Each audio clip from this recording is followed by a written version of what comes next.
যুক্তরাষ্ট্র থেকে ফেরত পাঠানো হয়েছে আরও ৩১ বাংলাদেশিকে। সোমবার সন্ধ্যা ৭টায় যুক্তরাষ্ট্রের একটি বিশেষ সামরিক ফ্লাইটে হরজত শাহজালাল আন্তর্জাতিক বিমানবন্দরে তারা পৌঁছান।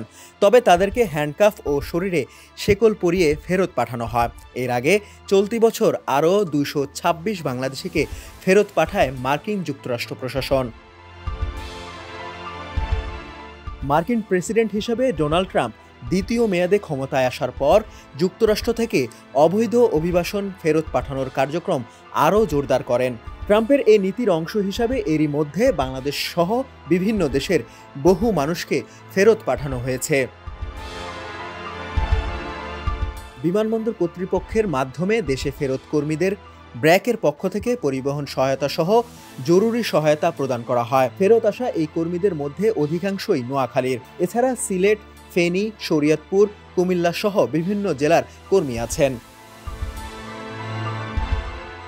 ফেরত আসা বাংলাদেশিরা জানিয়েছেন, তাদেরকে প্রায় ৬০ ঘন্টা হ্যান্ডকাফ ও শরীরে শেকল পরিয়ে দেশে আনা হয়। ঢাকা বিমানবন্দরে এনে তাদের শেকল মুক্ত করা হয়।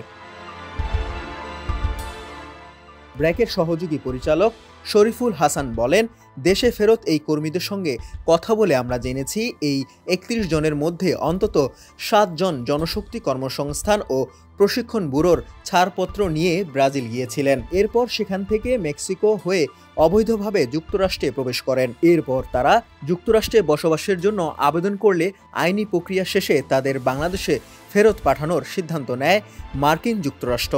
নথিপত্রহীন কাউকে ফেরত পাঠানোটা হয়তো স্বাভাবিক, কিন্তু ঘন্টার পর ঘন্টা হাতকড়া পায়ে শেকল পরিয়ে রাখার ঘটনাটা অমানবিক। শরীফুল হাসান বলেন, আমরা আগেও বলেছি, ব্রাজিলে যাদের কাজের নামে পাঠানো হচ্ছে তাদের অধিকাংশই ব্রাজিল থেকে মেক্সিকো হয়ে অবৈধভাবে যুক্তরাষ্ট্রে যাচ্ছেন। এজন্য একজন ৩০ থেকে ৩৫ লাখ টাকা খরচ করেন, কিন্তু ফিরছেন শূন্য হাতে। যে এজেন্সি তাদের পাঠিয়েছিল এবং যারা এই অনুমোদন প্রক্রিয়ায় ছিল তাদের জবাবদিহিতার আওতায় আনা উচিত। ডেস্ক রিপোর্ট, সমকাল।